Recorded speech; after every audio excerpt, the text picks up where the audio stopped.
everybody, and welcome back to another episode of the knee-slapping K-pop podcast. I am Kayla, and today I am here with only Sammi. Hello. And that is because we are here to talk about our favorite music genre of all, which we have dubbed K-J-pop. It's truly some of the best music out there right now. Honestly, we're thriving. Absolutely thriving in this genre. Thinking about it, this genre has seen an explosion. Because the first time we did this, we did one of these last year, which was us just talking about, hey, this thing exists. Yes. And now I think people have, figured out that it's real. Yes. And I want to take credit because we were on this over a year ago. We were. We've been on this for forever. And it's such a weird genre to tell people about, where it's like, if someone asks you, what type of music do you listen to? It's like, oh, I really like J-pop that sounds like it's K-pop. Exactly. It's like, well, isn't that just K-pop? And I'm like, no, it is specifically very different. You don't understand. I would say it's now become more of a subgenre of, because originally I thought it was like a subgenre of K-pop. Right. Now I think it's like a subgenre of J-pop. Yeah. Because I feel like other J-pop is starting to try to be K-J-pop. It is. It's like main, because we also take a look into what's going on in real J-pop every once in a while. And then we become horrified once again and then we leave, and we remind ourselves we do not like real J-pop. There's a reason for that. We're trying to see how real J-pop is evolving. And it is evolving in a semi-correct direction. Right. Just not the correct things are happening. No, it's like, because real J-pop is starting to sound more and more like K-pop. Yes. But it's just that same vocal style is there, so it still doesn't sound great. It doesn't sound like what we want. And something about it is just like a little bit off. Like it's not fully convinced itself that it's K-pop, but in Japanese it's still trying to be J-pop, so it's a little bit weird. It's confused. Mm-hmm. But I think in our last video we talked mainly about JO1 and I. Yep. And OWV and there's been things. I think the past year has seen an explosion because we are talking about 11 different artists. K-J-pop groups now. There's 11 people that their main genre of music, I would say, is K-J-pop. Yep. And even within it, all these people sound different. They're doing different things, but they are K-J-pop. Yes, because they're doing different kinds of K-pop. They're doing different kinds of K-pop. Yes. In their music style, really. But they are all inherently, I think, very K-J-pop. Very much so. And I'm very happy for it. I feel like people outside of just the two of us have been using the phrase K-J-pop. Yes. And that also makes me happy because, I don't know. We don't sound like crazy people for realizing that this was an evolving genre that was happening before us. The people get it. Yep. The people are starting to get it. They get it now. And it's very fun. And honestly, I like it because it gives us more stuff to talk about, more good music to talk about. Mm-hmm. And also, it is just a very weird niche thing. It is. That we are on the ground floor for. Exactly. Very fun. And I'm excited to see how it evolves. Mm-hmm. So we have decided, there's an order we're talking about them in. We're kind of going through the phases of K-J-pop. Yep. So we're starting with the one that is K-J-pop through marketing. Yep. And that is XG. Yep. So XG is a J-pop group. They are all Japanese girls. They're from a Japanese company, They're from a Japanese company. But they are technically branding themselves as a K-pop group. I think the technical branding is a global girl group because all of their songs are in English. I'm on their thing and they're they're saying their origin is in South, they're based in Korea. Mm-hmm. Everything is basing itself in Korea. Yeah. So they are attempting to be a global girl group by doing songs entirely in English. Only English. And also promoting on Korean music shows. Yes.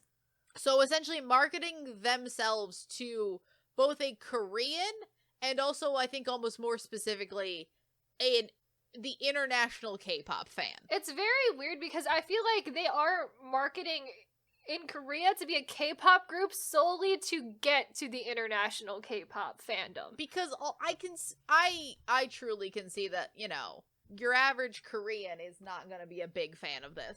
Right. They are, number one, a confusing group to begin with. I also just don't like their music very much. I think this group is weird in the way that everything about it just seems so marketed. Everything about this group is just marketed to an nth degree. And that's not saying that any other K-pop group is not just equally as marketed. Right. But you can see it. Like, they're in a different country. It's all in English for some reason. Right. I don't know what these girls' Korean language level is.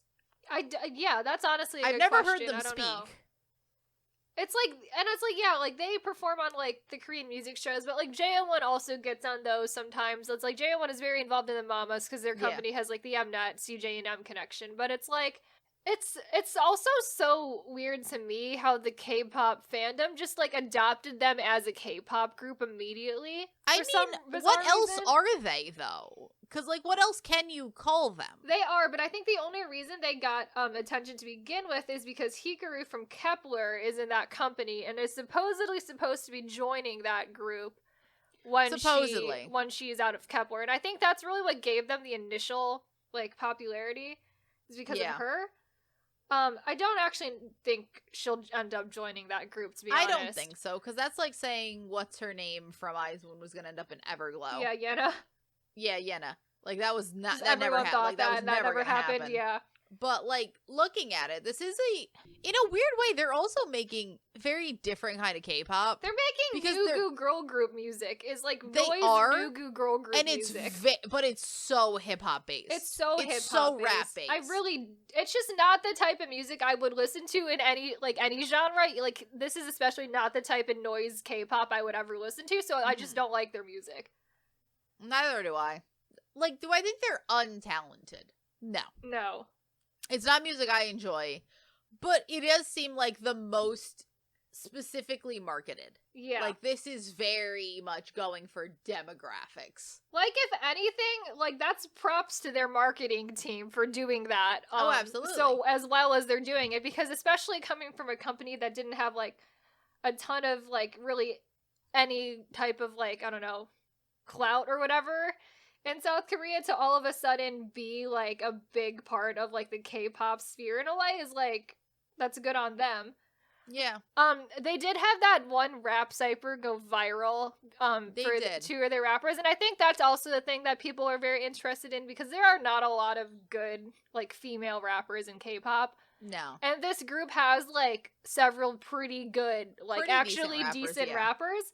So I think that's another thing that people are gravitating towards, because that's another weird thing in the K-pop community where everyone and like a lot of idols who are rappers in K-pop are not very good rappers. So when people find like actually good rappers, like people tend to gravitate towards that. Yeah.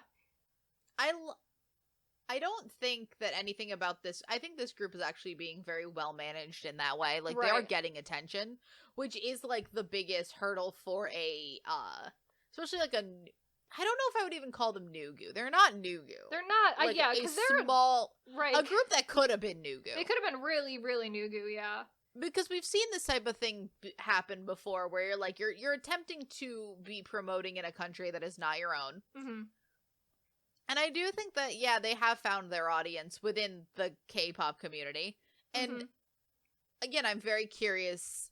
Possibly they realized that this might not have worked in just a J-pop setting. Right. Or maybe they wanted the more international attention, because this does seem to be mainly marketed toward an international K-pop fan audience, which is a specific niche. This type of music, it does not exist in, like female, like, girl groups in J-pop. Like, this is not at all. No. What the market over in Japan is for like girl groups. Yeah. So going to Korea how rap-based that it is. Oh, it's so rap-based, yeah. So I think going to Korea to market it was good. And trying to get to international fandom with all of them being in English is also a good idea. And honestly, going through Korea to get to the international K-pop fandom is like a roundabout way, but it did work. So. Because here's the thing. Because again, this is full English. They are not attempting to put any Korean in this whatsoever. I think it works because if they were just a J-pop group that sang all in English, you're not going to get the right audience with that. I think that this was a super smart way of marketing them. Oh, yeah. Because they do sound like what many K-pop girl groups sound like. Mm-hmm. And they are doing it quite well. And I also am thankful that they didn't try to put in some Korean into this. I think that would have just added... That would have been too almost uncanny valley. Too much, yeah. So while they are not our style, I can understand the appeal.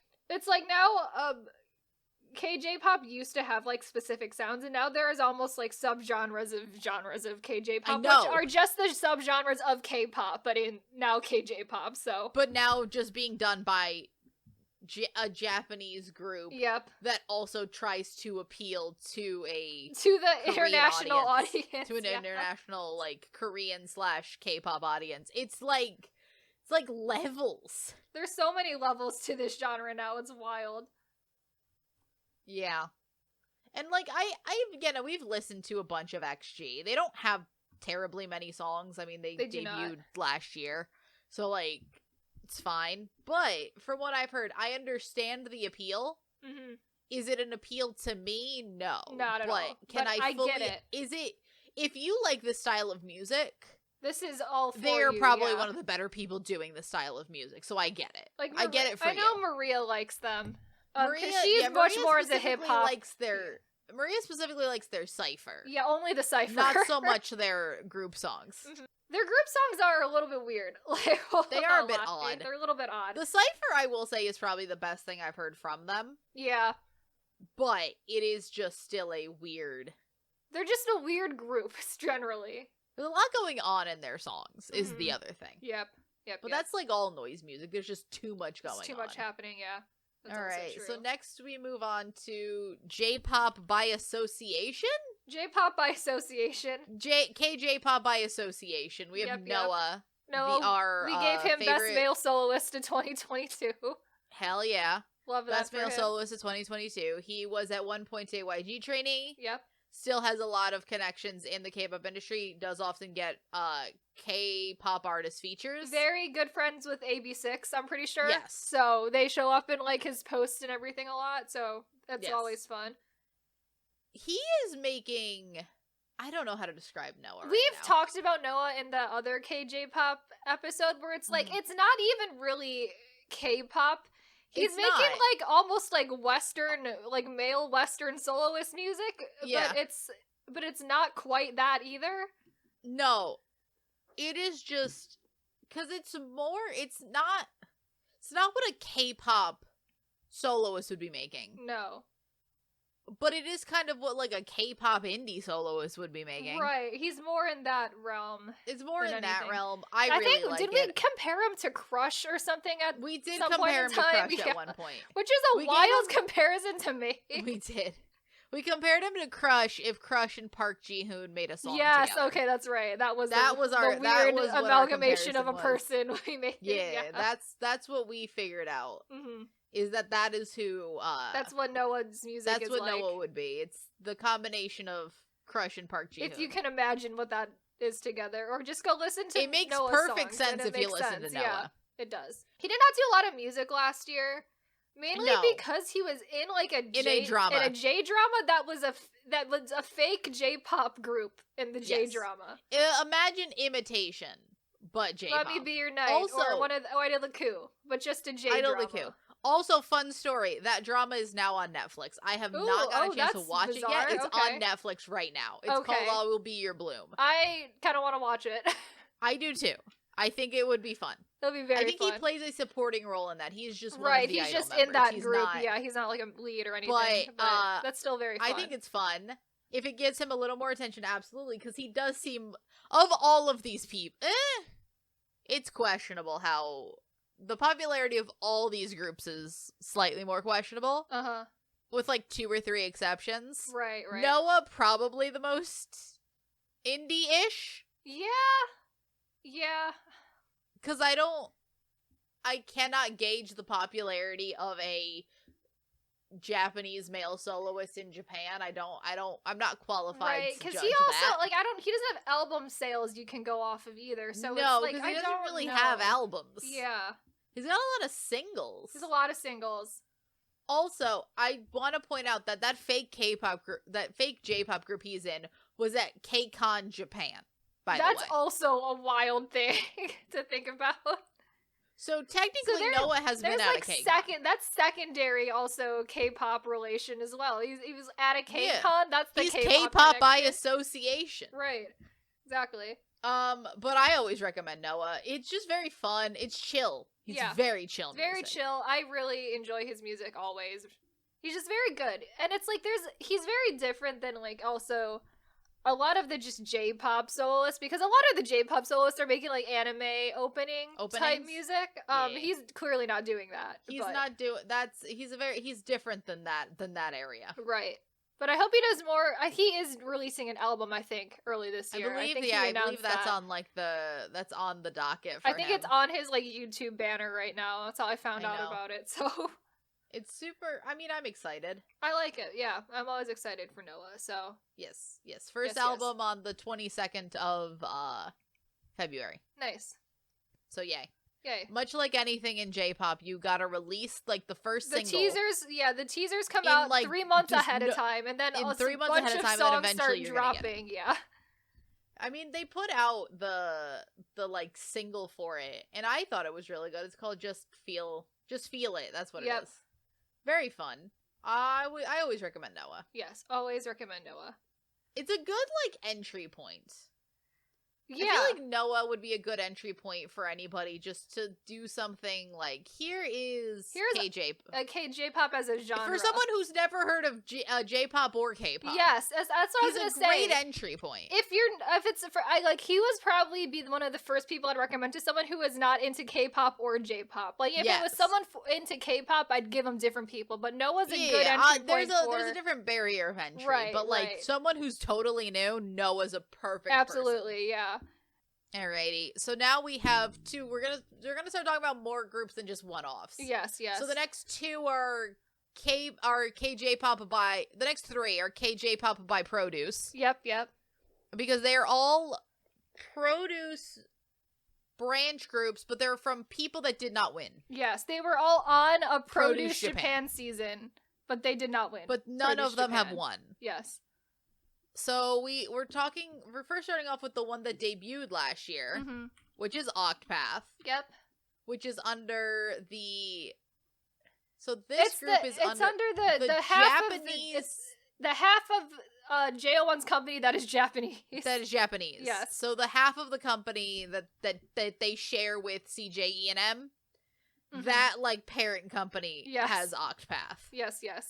I greatly enjoy Octopath. I think they're fun. They're making very traditional, like, fun KJ-pop. Yes, for sure. They're not doing the super, like, boy group intensity. They can do the more noise music. They kind of, I mean, a lot of these groups can kind of go back and forth with that. Octopath, I think, has more so been in, like, the fun J-pop area.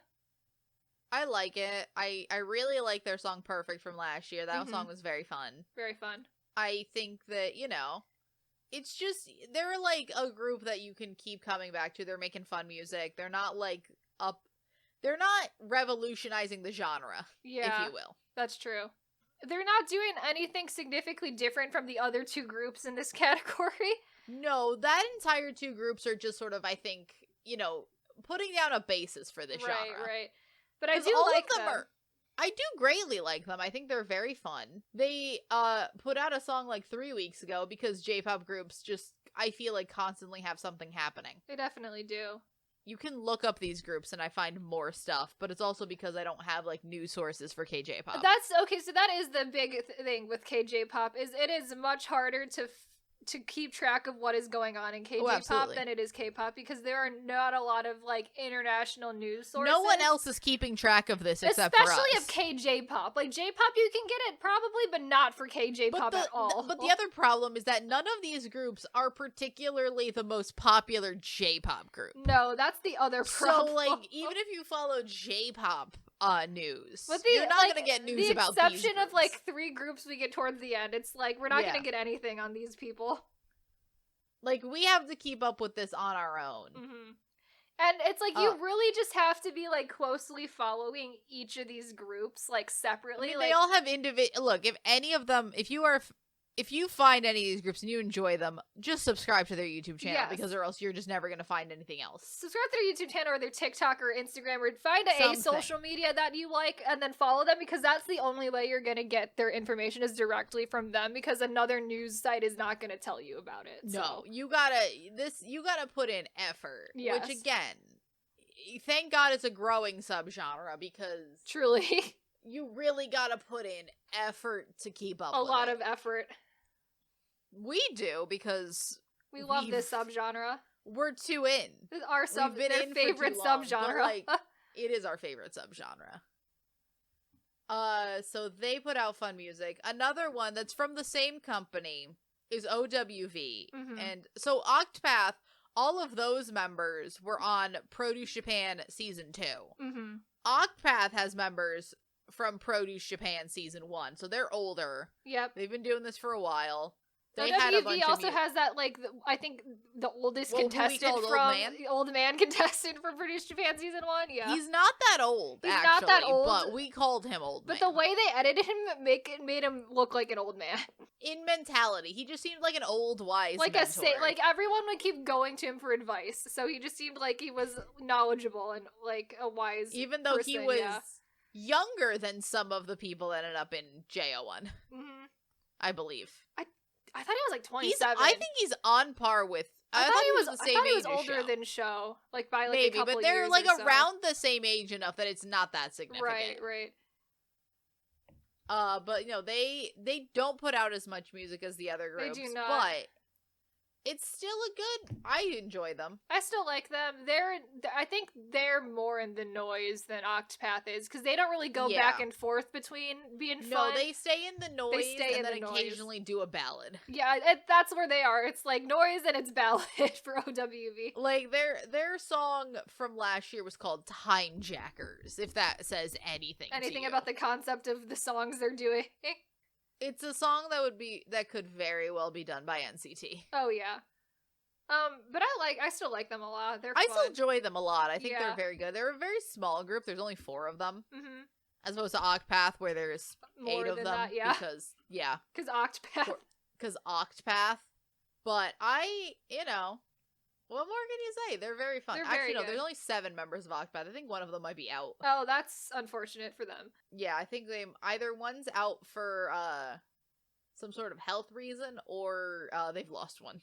That's always a curse when you name your group after, like, with a number involved. Or at least name them in vague reference to the number of members you have. Yeah, that's always a curse. I mean, we've been watching Boys Planet. Oh God. And all the groups that are on that show that sent people essentially have the number curse. Oh yeah. You got Pentagon, you got Attention, 9i, 9i, which never had 9 people though. So never had 9 people, but also TO1 didn't mean anything but 2. Damn, 10. Yeah, 2. TOO2 definitely had a number. Also reference. A number, like anybody. Don't make a number name. Damn, that's unfortunate for them. Yeah. So Boys Planet really just also hammering that home. Yep. But anyway, so that was OWV. The next group in that category is Bugville. Bugville is in the same company as Orbit, which is Dream Passport. Yes. Bugville, maybe the group. Maybe they're the most forgettable we have the one. least to say about. I have to remind myself to look at what Bugville is doing. Because Bugville, like they did like a bunch of stuff last year, but I didn't see it because I don't follow Bugville specifically, so I don't get the news about them. Bugville doing the most traditional noise music. Yes. OWV is doing noise music, but there's still something fun in there. Right. Bugville doing noise music. And if you like noise music, if you like the Stray Kids NCT style noise music, check out Bugville. You might really like them. Yep. As you can tell from any other episode we've ever made. Yep. That's not our style. It is not. Bugville also did a lot of joint concert stuff with the remaining members of Orbit. Yes. And I think that's what Orbit was doing for a large majority of last year. For the majority of this year. They were doing weird group concerts together. Well, I mean, Orbit just does not have a lot of people in it right now. Well, Orbit lost two of their 3 Korean members to the military, so yeah. And Orbit was not that big a group to begin with, to where 2 people leaving is not a substantial percentage. They're gonna lose that other one soon, yeah, too. The other one is only a matter of time. It's whether or not that one is gonna go on his own, or if it's going to have to be, like, a wait a minute type situation. But, like, no, Dream Passport is kind of using them both to help promote each other. Which is, like, not a bad idea. No, absolutely not. And it's just, like, the reason I'm so confused as to what they were doing last year is because I have no information on really what they're doing other than their social media, which is all in Japanese. So that's the other thing with K-Jpop. You just gotta be fully okay with not knowing what's going on. Yeah. Because there are no translations. Nope. No one is deciding to translate this for you. It is still most of these groups, with exception of ones we'll get to later, are still mainly promoting in Japan for a Japanese market. With the exception of, like, XG, and then the ones we're gonna get to, like, last. Yeah, who are actually popular and have, like, fan translations. Yes, and have, like, because the fandom is large enough. Communities that are willing to do things. And also money, because money. After Bugville, the other 6 have at least massive They have a large company behind them for the most part. Except one. Yeah, except Do for we just want to talk about Orbit right now? Let's talk about Orbit now with them. Let's just talk about Orbit, because otherwise the other, like, 5 of these groups have massive corporations. Orbit is also under Dream Passport. We love Orbit. Love Orbit Orbit so is one of the first 2 groups we got into in this It was subgenre. JO1 and then Orbit, because Orbit's the JBJ of Produced Japan. Yes. And I love them. They're great. I adore them. We just have also to includes 3 members of Halo. And this is where we just have to start making inferences off of what we get from, like, their YouTube and their social media, because it's like, yeah, I'm pretty sure they announced at some point that the 2 members of Halo were going to the military, but I'm like, but I feel like I was never informed. I was never informed, but I'm pretty sure that's what happened. And now, when they didn't actually release any music last year. They have a mini album scheduled for March of this year. Yes. And they're down to 5 people.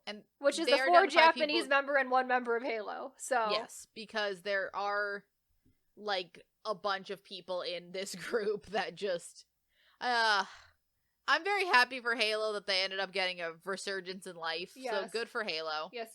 And they do have a group to come back to that's just gonna keep going. Because Orbit's still thriving. Doing stuff with Bugville just to the Dream Passport family concert, essentially. Our favorite Yugo, it looks like a child. Oh, I love Yugo. Was acting in the Magi Labyrinth of Magic musical. Of course. Because he is the absolute perfect person for that. Yes, absolutely. Look at his face. He looks exactly like that character, like, perfectly, which is very fun. Adorable. He's adorable. I love him. And that's the other thing with K-Jpop. You just gotta be okay with them doing things that you'll never see. Oh, yeah. Easily. You'll never see any of them do anything, because it's just all in Japan. And then you'll see, like, oh, they're doing, like, an advertisement or a collaboration, and I'm like, cool, I'll never see that. I don't know what that is. Yeah. There's things in this that I don't even know what they are. I'm learning about things. They probably did so much stuff last year that I'm just, like, completely unaware of even happened, because we can't read their Twitter. It's like, their TikTok is fun. Whenever they post on TikTok, they have really fun TikToks, but it's like, I don't know any of their activities because it's not being translated. I think this is the perfect moment to mention something. So we have mentioned on this episode that we are watching Boys Planet. Yes. We need to mention something. We do have to mention something. Okay, so there is a boy on Boys Planet, and we have to scream this from the rooftops because we're the only people that know. Because no one has gotten it right. Because everyone has gotten it specifically wrong. Specifically wrong. Not a single person. Just absolutely incorrect. So there is a someone who is June from Orbit. So June from Orbit was on Produce Season 2. He came in 91st place. No, he came on first as Produce X. He came in Produce 91st X, place. My apologies. Yeah. And then he got 91st place. And then he went on to Produce Japan Season 1, where he got way better placements. He got to the finale, and I think was in, like, the high teens or something. The high teens-ish, yeah.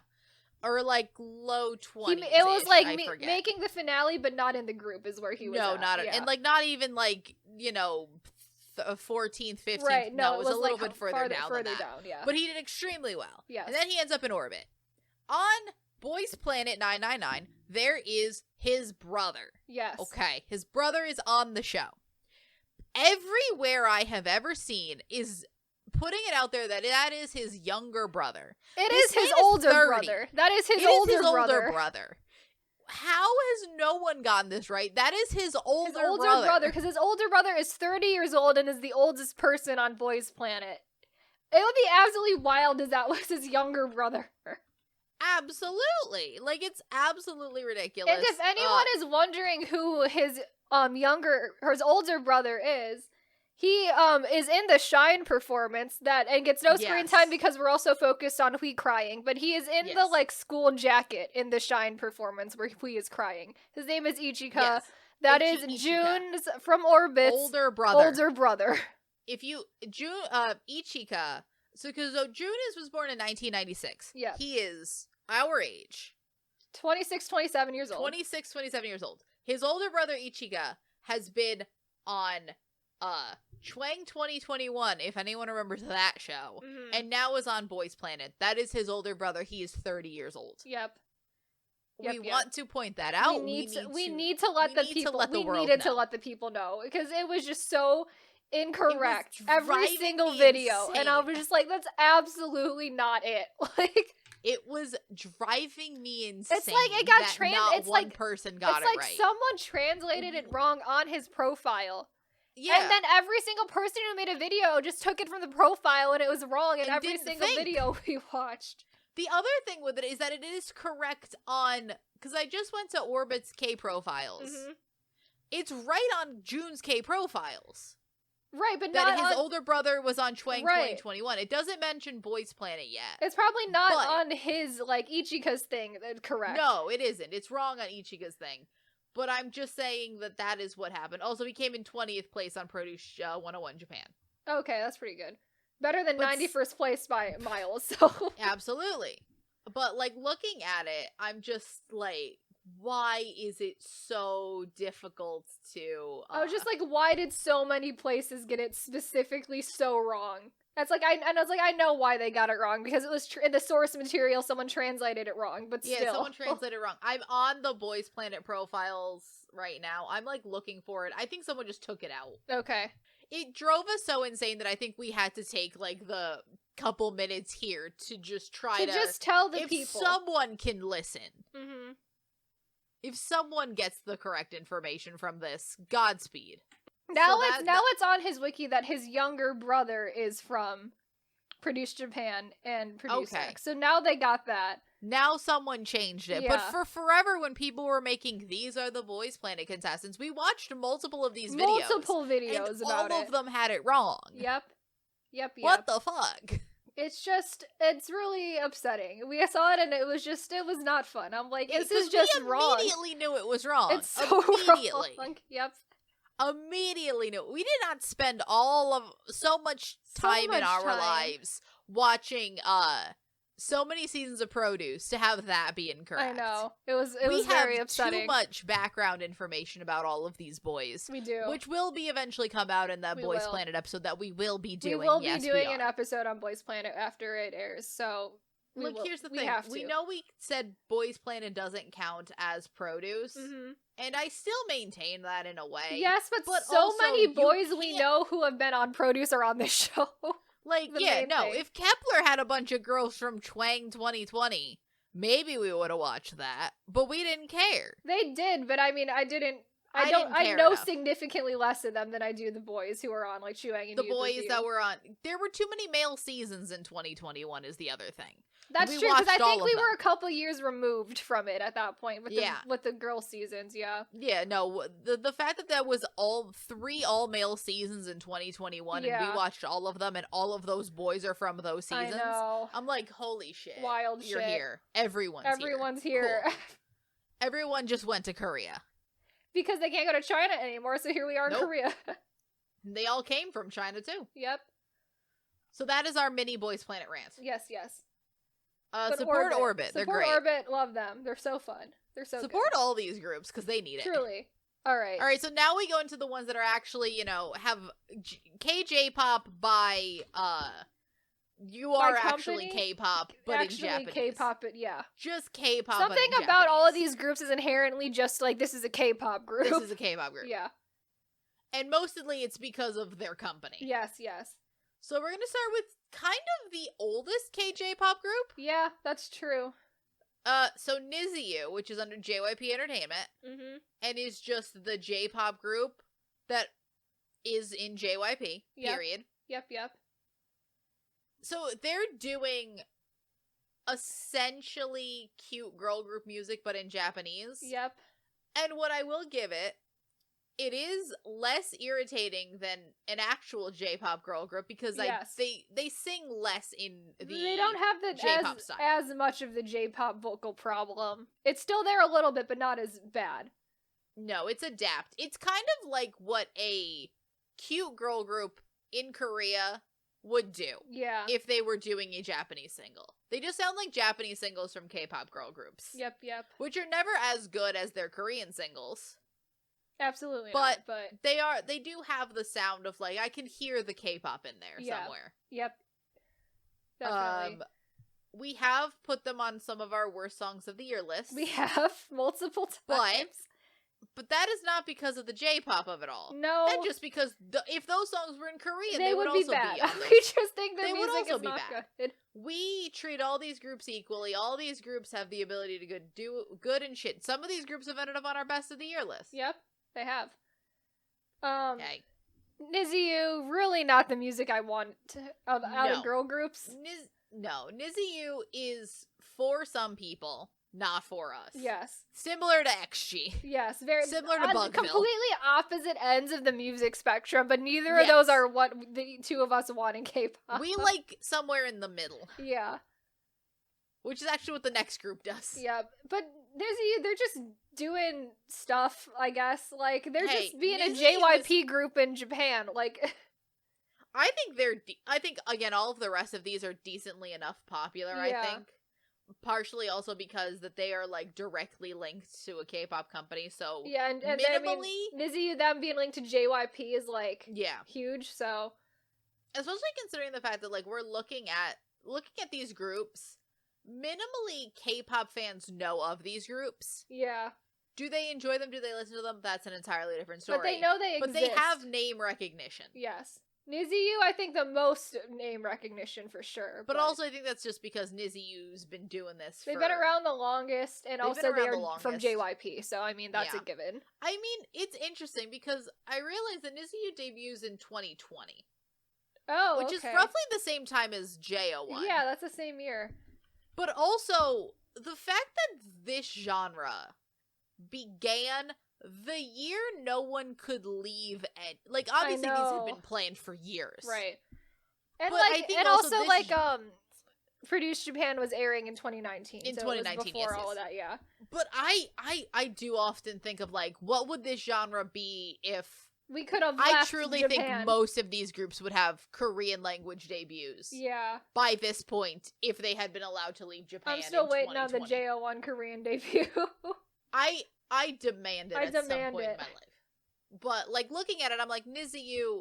For years, these groups have just not been allowed to leave, or for a substantial amount of time. Like they just haven't been allowed to like do enough that would mean that they're, like, international. Right. I mean, all of 2020, and for most of 2021, they're kind of just stuck in Japan because of COVID restrictions. Yeah. Mm-hmm. And Japan is the country with one of the most restrictive COVID restrictions as well. Yes. So, like, I do wonder if, like, NiziU and... I think we also just think NiziU is the oldest because we didn't get into JO1 until 2021, so we were a bit little late on that, yeah. Yeah. As opposed to NiziU, which we've known. I mean, NiziU's Do You Make Me Happy made our dishonorable mentions that year. Yeah. And then it's like we forget that JO1 existed for an entire year before we even knew they existed, so... Yep. Absolutely. But yeah, no, NiziU is just doing their own thing, and you know what? Good for them. Mm-hmm. I mean, they're very popular, and the people who like them, so... I think they have also a pretty decent international fan base. It's just hard to know these groups as international fan base. Yeah, because with J-pop, it's so hard. It's really so much harder with J-pop. Yeah. All right. So next we have one that is like a lot of people don't know about. Actually. They don't. They're definitely the least known of these last few groups that we have here. Yeah. But we like them. But honestly, they're probably our favorite of the girl groups we have. Oh, yeah, here. easily. I mean, we have 3 girl groups, but this one's definitely our favorite. Yep. So this is Prickle. Mm-hmm. Prickle is under FNC Japan. Yep. And was made on the survival show Who is Princess? Yep. The worst named survival show, I think. There's worse. Like, Boys Fantasy pretty bad. Boys Fantasy probably, yeah. That entire franchise's show, that's bad. Worse, I would say. I forget. I choose to, like, block those out of my memory. Mm-hmm. So they make they just sound like a K-pop group. They do. If Cherry Bullet made a Japanese single, easily. This would be Cherry Bullet. They also are very similar to Rocket Punch's Japanese music. Punch, they're in that. Stacey's Japanese music. Yeah, they're in that realm. It's giving that. They're making like the Japanese music a K-pop group would release in Japan, like K-pop girl groups that we like. Yes, like good K-pop girl groups. Yes, that we enjoy. Mm-hmm. I really like them. I think they're super charming. I think they're super fun. Their songs are very fun. The songs are very fun. They do not sing in the J-pop style at all. It's like they're clearly a cute girl group, but they sing in the way that like a cute girl group in like Korea would sound, but they don't sound bad. It's because a lot of cute girl groups in Korea have like a vocal problem where they sound like grating, but they don't have that at all. Mm-hmm. Yeah, no, they're giving very much, it's giving Rocket Punch, Stacey, all of that kind of cute girl group, where Cherry Bullet. They're cute, but they're not the cutesy style that... Like, it's like the groups that are beyond sounding like a child, but it's like into extreme Aegyo territory, like we're not there for this group. Yeah. I mean, I'm a big fan of them. I think they're really good. They need more music. They haven't done a lot yet, which is the big thing. But I think FNC needs to do more with them, but I really like them. They're really good. We didn't see that show because that show is not available to watch. Really? No, we can't find that show. Yep.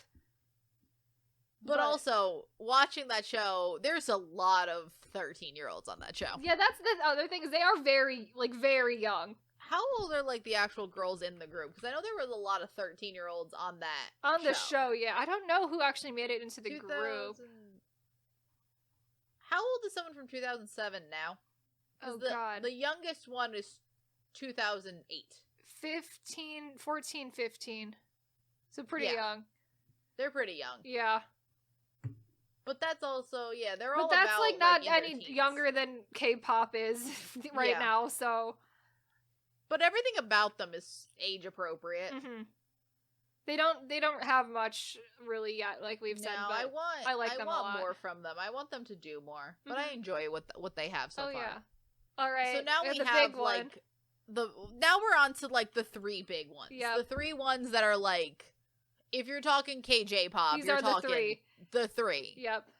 So we're gonna start with And Team.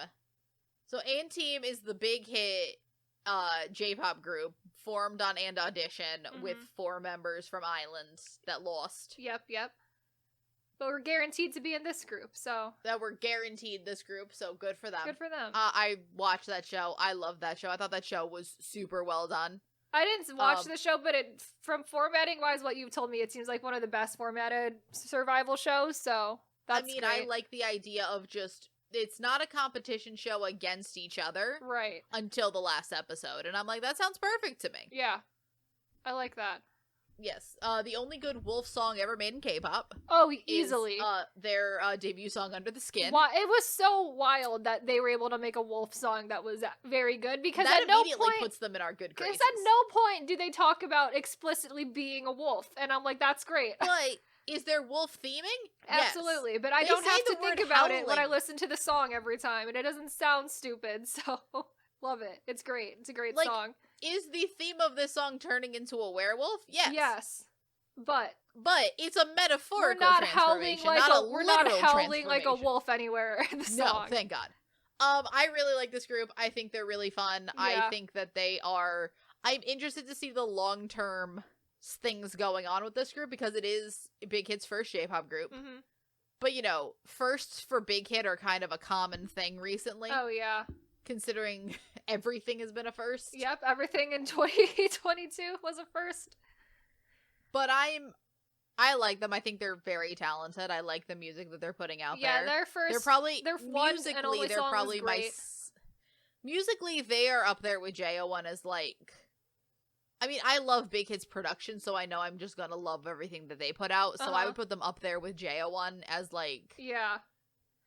Because they are also not. They're just making like hype music, but in Japanese. They're making like ENHYPEN-esque, but like with a rocker edge because they're the werewolves to the ENHYPEN vampires, if you will. Mm-hmm. Like, I truly love that for them. They are probably the group that has the greatest chance of a Korean debut, to be honest. Oh, easily. I don't remember if I thought Niziu was supposed to Korean debut this year. They might be. Niziu and them are the two that I can see. But I cannot remember Korean if I made that up. I don't. I feel like that's been a rumor since they debuted. They're supposed to release a Korean debut in the first half of this year. Supposedly. Okay. So yeah, between them, Team, especially with Team, with them being so entwined in the ENHYPEN cinematic universe. Yes. It's like the crossover is bound to happen, like, at some point. I'm into it. They have done collab stages before with ENHYPEN, especially on, like, the Hybe, like, end of year. Like, they have interacted a lot. Mm-hmm. I really like their interaction. I think it's really fun. I think the show is really good. I think the show showed all the members in a very good light. Mm-hmm. Which is something you can't say for all variety shows. Oh, definitely. All of them are very good. Yep. I am very excited to see where they go forward, considering that they are kind of in both. Like, they do a lot of... They haven't... What am I saying? They don't do that many music shows in Korea. Right. But again, they only have their debut. They don't have that much. Right. They are definitely, even being Hybe, are being fully marketed through J-pop in Japan. It's like they are not talked about in Japanese Korean shows and like Korean spheres at all. Like, they are very much fully J-pop. But I also think that them just within the Hybe sphere of it all, that garners them a lot of international attention. So I'm curious to see how that goes. Did you have to buy their albums on CD Japan, or were they other places? I ended up buying them on CD Japan because I think that they were cheaper. Okay. But I did start to find them on other places. Like, I think you can find them in, like, K-pop stores. Mm-hmm. But for me, it ended up... Also, like, if you want any of these albums, they're probably cheaper on, like, CD Japan rather than... Yeah, you can find them on, like, K-Town. Like, you can find them in a lot of places, and they have a lot of their stuff. I would say it's probably easier to get it on, CD Japan too, because I would imagine other Korean-based stores have to pay import fees on them anyway, and if like Japan. You're gonna pay that on CD Japan anyway, so you're paying essentially double. Yeah, because you're paying the import fees for them to bring it to Korea, and then the import fees for them to ship it to you in the States. Right. But then again, I don't know if maybe Hybe has, like, or is Hybe selling them when you go to, like, the Hybe building. That's true. For the fucking tour. Right. Who's to say? But we don't know, but I ended up buying them on CD Japan just because they had it first. Mm-hmm. So I just pre-ordered it. Right. Also, for anyone interested in K-J-Pop, CD Japan, where you buy all your albums for that. They for will, a very reasonable price. They will be jewel cases, FYI. They are all as jewel well. cases. But they sometimes, if you buy all the versions, come in a commemorative box set. Yeah, and that's very fun. Please make sure you actually look at the listing you're buying it from, because there's a lot of listings. And each store has their own like special extra gift you might end up with like a file folder and not the box set you want. Right. Specifically, the box sets I would recommend. Read it through a couple times. Mm-hmm. Process it. Yes. But back to Ann's team. I think we just don't have enough information about their marketing. Because I also think back to the marketing that they did for Wavy in the beginning. Yeah. And the marketing they did for WayV in the beginning was that you couldn't get WayV's first album in any K-pop store. You had to get it. I bought it from a guy on eBay that was just shipping them from China. Right. It was way too expensive, much money, but I have it. Right. I own it. I'm one of the couple people that has it. So that is like the added thing of they like could make a switch. And then they like turned it around and realized that WayV and then WayV albums were like market. literally everywhere now. So so like you just need a minute. I think they just need a little bit more time, because I think that it is smart for your first. Don't stretch the debut too thin. Yeah. Try to establish them back into Japan and then go from there. Right. Which I think is a smart idea. Right. I am excited for them though. They're great. I like Ant-Team a lot. I think they are, of these, I think that they have the potential. They're the only ones with the potential of like rivaling our faves in terms of the music department. Yep. Not in terms of how much we like them, but like JO1 has had like best foreign song on lock for like years. Since we knew about JO1. So. Since we found out about JO1, and I do think the only people. Ant-Team really like the only group that would even give competition only there. One. So only one really, and like Ant-Team might give them a run for their money. So you know what? Good for Ant-Team. Yep. The hard uphill battle, but yep. They I think they're succeeding pretty well. Oh yeah. So now we go on to the two big ones. Two ones that are really, if anyone knows K-Jpop, these are the two that fit the most solidly in that definition. Oh yeah, these are the K-Jpop groups. The two because they are the two groups made under Produce Japan, season 1 and 2. It's I&I and JO1. Yep. They are co-managed by CJE&M. Yep, they're under Lapone Entertainment, which is half CJE&M, half the Japanese company, Yoshimoto the other Kyogo, company that I we think forget is the the company. name of, that has Octopath and OWV. Yep. But these two are, I mean, I&I more so than JO1, I think just because, you know, JO1 began a genre. Yep, they did. And I&I is making more traditional noise music, but let's start with I think, because we want to end with our boys. Our boys, we love them. Oh, we love them so much. But I enjoy I&I. They're fun. They're very fun. They can be better at times than others with the music. They can be. They're probably, genuinely speaking, they're, other than the groups that I think are just fully not my style. Yeah. They're the shakiest group. They vary in quality so often. Very much so. Because sometimes you get a Rocketeer, and then sometimes you get Password. And and then it's like, okay. But then I loved Call 119 or whatever. Call 119 was really good. And I thought that, what was the most recent one? Spectra was pretty good. That's pretty good. I enjoy Spectra. Yeah. And, like, all of their B-sides are very noise. Very noise. Very noise. They're very noise. I do think they're the most popular out of JO1. I mean, out of all 11 of these groups, yes. Yeah. Which is... At least in Japan. Right. They are the most popular, yes. Which is confusing to me in a weird way. That it's I&I. But also, like, I think it makes sense because within the Japanese pure J-pop spectrum of music, I haven't heard that many people that are doing I&I style music, that are just doing noise music but Japanese. Right. Because this is just K-pop noise music. It is. But in Japanese. Like, this sounds like NCT 127 / Stray Kids / Gravity could have done this song. Yeah. Oh, just as their Japanese comeback. It's giving that. It's giving similar vibes to that. The thing with them is I do like them more than I like all three of them. I do, easily. Like, that's not to insult them in that way. They're very fun. They do a lot of stuff with JO1 too, obviously, being in the same company. And also, I think, like, who is it? Ren is, like, best friends with the center of I&I. Yeah. Yes. So that's fun to get their interactions a lot. But they're very fun. They are the most popular of the K-Jpop. It's like, they're not that significantly more popular than JO1. But they are more popular. But they are more popular than JO1. Like, they end up actually... Like, JO1 is, like, just, like, right off the lists of... when you look at sales in J-pop, yeah, they're just like slightly off the list. I&I is on the list, yeah. but like low on the list. Yeah. Because K-J-pop still, with these two who are at the top of the K-J-pop list, cannot surpass like the real J-pop. No. And that's because real J-pop sucks. Yeah. And I think JO1 music-wise is it's in such a unique like niche different of music spot as well.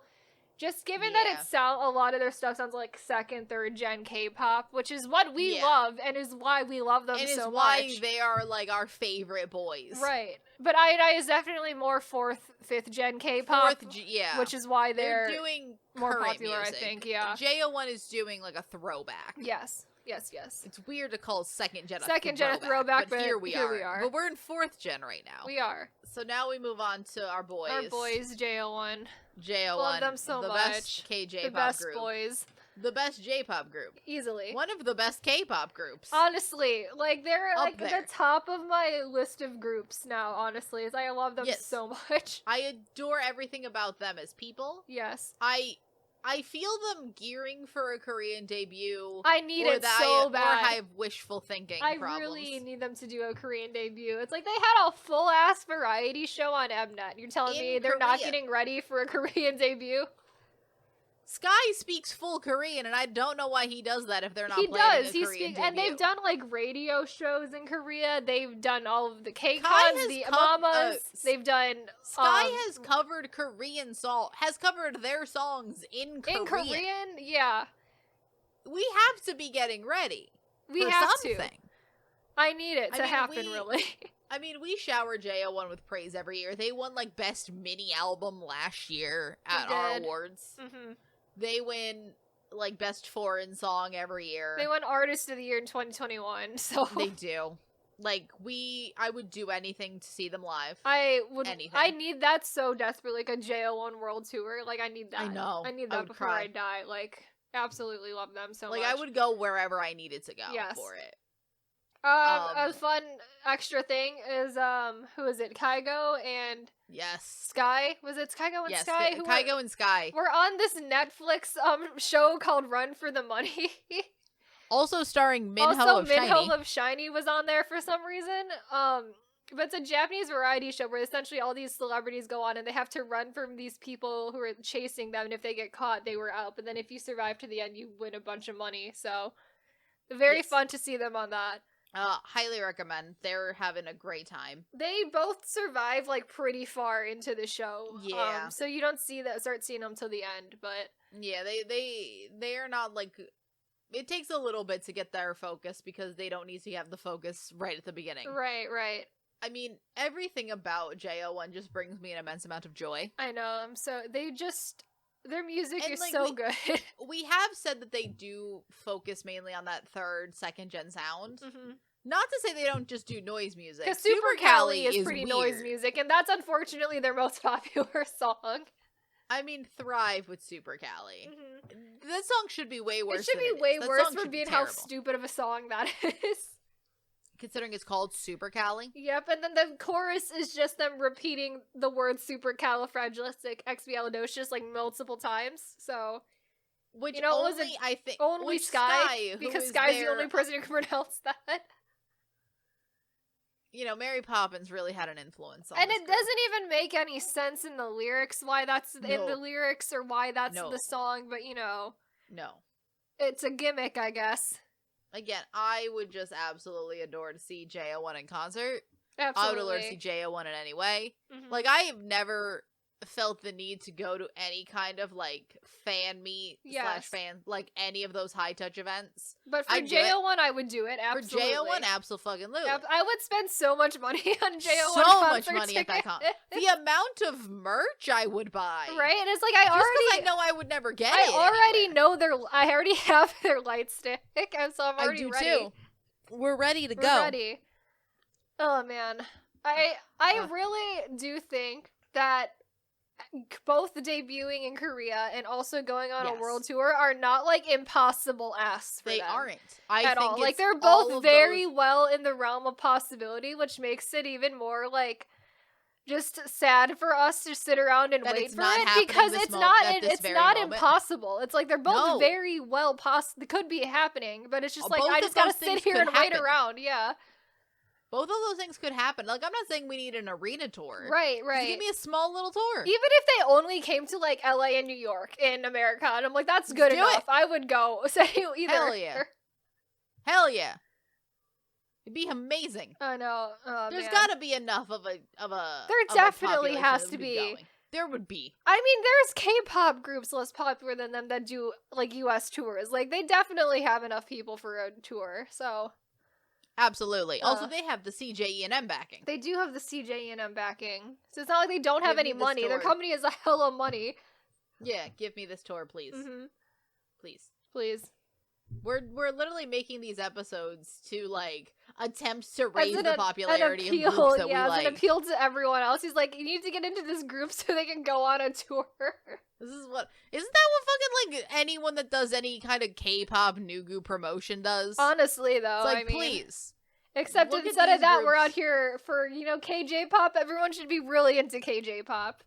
It's the best genre of music. It is a specific niche that needs to be heard. It is. It's so good. Always recommend. Mm-hmm. I will always recommend the K-J-pop. Always. I recommend K-J-pop before I recommend real K-pop to anyone at times. It's amazing. So that is the state of the union of K-J-pop. State of the union on K-J-pop, yes. Where do we go from here, do you think? Where do we go from here? I can't imagine that I feel like we're just gonna keep getting more. I feel like I don't know necessarily from companies. I feel like, I was gonna say I think we're due for RBW Japan to happen eventually because those kids are they're all overproduced shows. So, like, that's gonna happen eventually. But my question is, RBW Japan, are they just not gonna, because RBW needs a new group soon enough. They do. So have they run out of being like, well, we gotta stick them in something? They might just put them in a K-pop group. They might just stick them in Korea. Yeah. Maybe. I also feel like, weirdly, I feel like YG Entertainment should have a J-pop group. Would be interesting. Just given the fact that they do have, like, a Japanese sector of their, like, trainee system. So I'm surprised they haven't tried that yet. Maybe. But I don't... Oh, you know what? You know what we're gonna have to talk about next year? What? NCT Tokyo.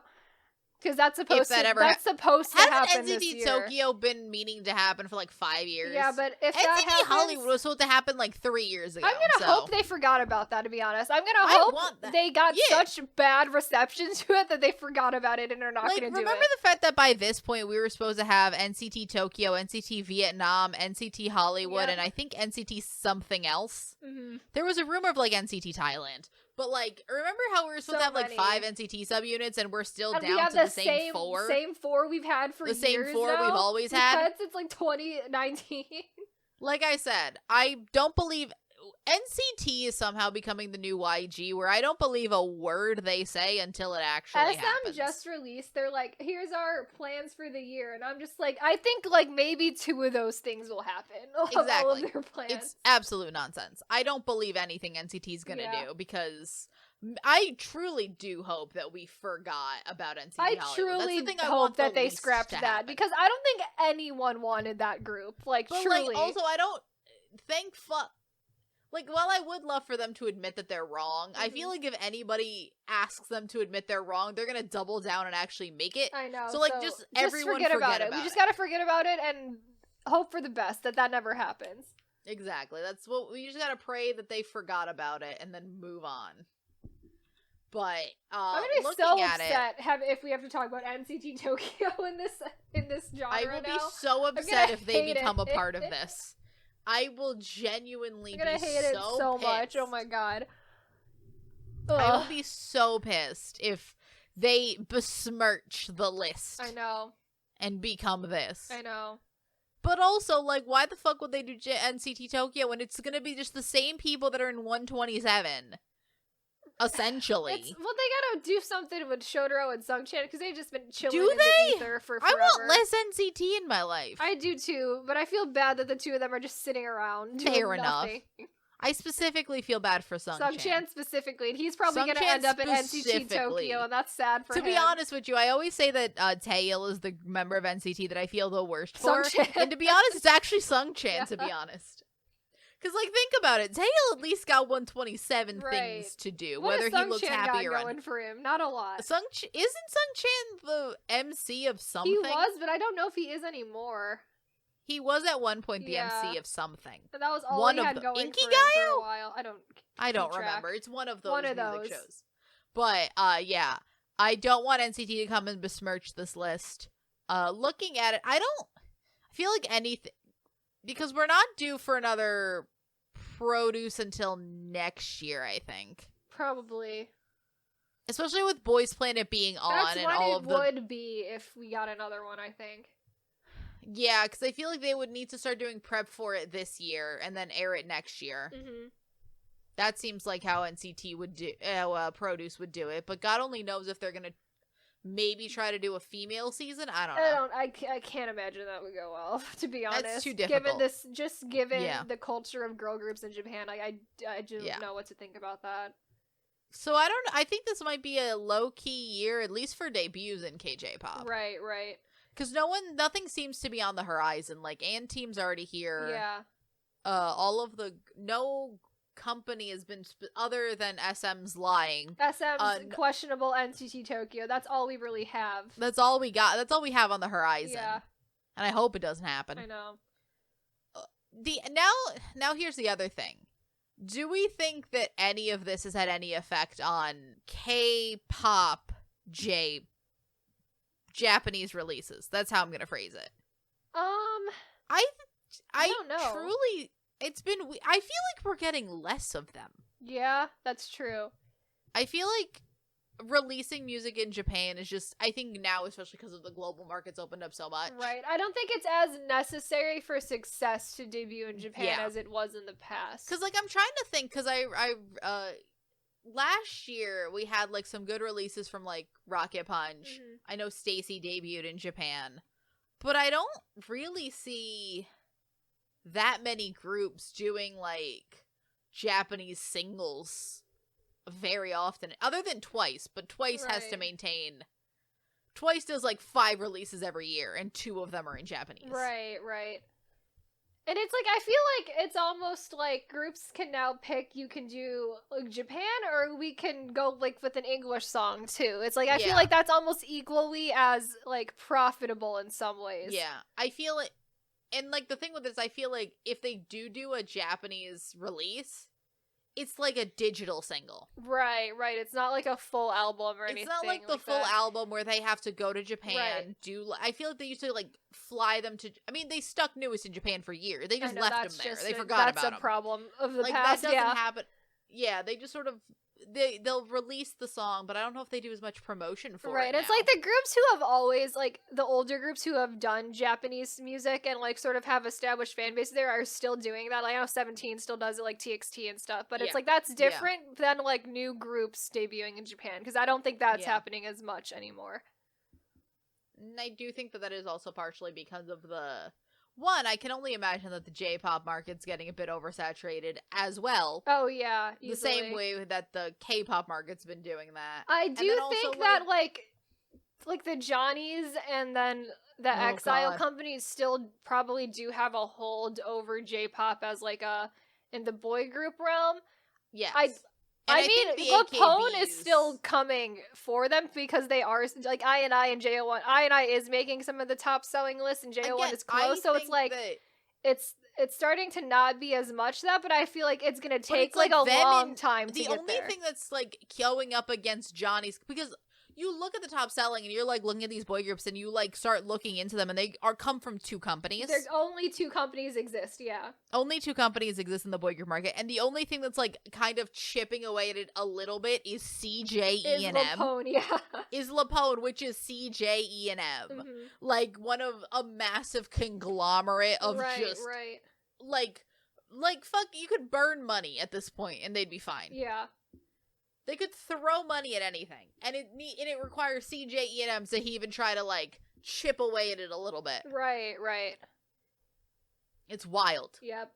But I mean, I feel like that's kind of how it was for K-pop for a while. It was like the big three companies had a hold on K-pop, and now it's not as much as it was before, and it's a lot like more common for like smaller and mid-tier companies to have popular groups. And I think like J-pop might be heading that direction, but it's definitely going to take like a long time. Yeah, a long time. It is not going enough that like all of the top groups are still like the Johnny's groups are all there. So oh, absolutely.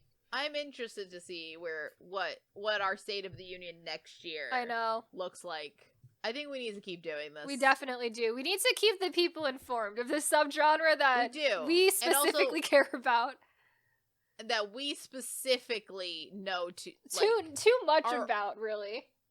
And like we're trying to hold on our backs. Yeah. Don't worry, we got this. We have to keep the people informed, because who else is doing it? Literally no one. No one else cares enough. Literally no one else is talking about this genre of music, so here we are. I'm excited for next year. For this year. I'm excited to see what everyone does this year, because it's already looking to be more active than last year, considering Noah and Orbit are both doing more stuff, announced stuff already that they didn't do last year. Yeah. So it's already looking up. I think with the way the world is going, we might actually be getting tours from some of these people. I know. Like, I would also go to an I&I tour. I would definitely go to an I&I tour, yeah.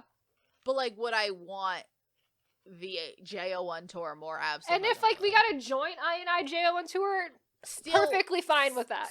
Still spending too much money. Still spending so much money on that. Too much money. Yeah.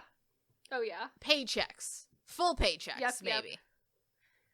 Yep. All right. So that's been our K-Jpop update. Hooray. We are available on all major podcasting platforms like Apple Podcasts and Spotify. We also have our YouTube channel where we post all of our episodes along with fun clip videos occasionally as well.